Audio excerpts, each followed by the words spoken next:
भारत की आज़ादी के 75 साल पूरे होने पर ईपीएस 95 के 75 पेंशन भोगियों ने ईपीएफओ और श्रम मंत्रालय के खिलाफ रामलीला मैदान में अनशन शुरू किया। प्रधानमंत्री और श्रम मंत्री के वादों के बावजूद देरी के खिलाफ आंदोलन के लिए देश भर में राष्ट्रीय आंदोलन समिति के सदस्यों ने राष्ट्रीय राजधानी का दौरा किया। राष्ट्रीय आंदोलन समिति के संयोजक कमांडर अशोक रावत ने श्रम एवं रोजगार मंत्री को कई पत्र लिखे थे, लेकिन रावत की दिशा में कोई कार्यवाही नहीं की गई है।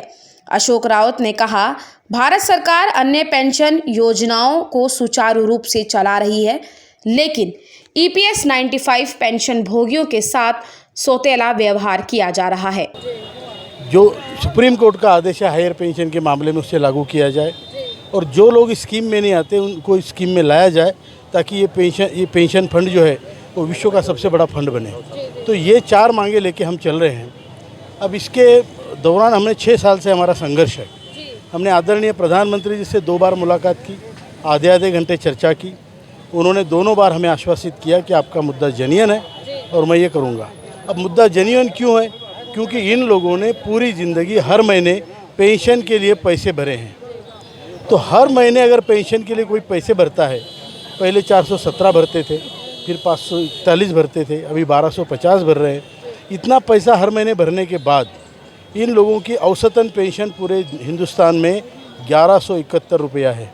अब 1171 रुपये में ज़िंदगी भर पेंशन पैसे भरने के बाद 1171 रुपये में 2 आदमी ने कैसे जीना है? उनकी मेडिकल फैसिलिटी क्या होगी? वृद्धावस्था में वो कहाँ जाएगा? और कारणों से पेंशनरों में गुस्सा चरम पर है। ईपीएस 95 पेंशन भोगियों को न्याय दिलाने के लिए पिछले 5 वर्षों से संघर्ष कर रहे हैं। एनएसी की 4 सूत्रीय मांगों को अभी तक स्वीकार नहीं किया गया है। इसीलिए 17 और 18 अप्रैल को शिरडी की सीडब्ल्यूसी बैठक में कुछ महत्वपूर्ण निर्णय लिए गए थे। हमारे सदस्य की मृत्यु चिंता का विषय जुलाई 2022 को हुए सीबीटी बैठक में हमारी मांगों के संदर्भ में कुछ नहीं हुआ है। सीबीटी कोई गंभीर प्रस्ताव नहीं भेज रहा है और हमारे धैर्य की परीक्षा ले रहा है। एनएसी प्रमुख अशोक रावत ने 8 अगस्त को रामलीला मैदान में विरोध प्रदर्शन किया।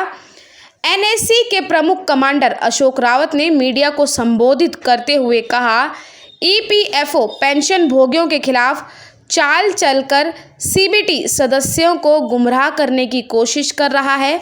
हेमा मालिनी की अगुवाई में हम प्रधानमंत्री नरेंद्र मोदी जी से मिले, लेकिन 70 लाख वृद्ध पेंशनरों का भाग्य अधर में लटका हुआ है।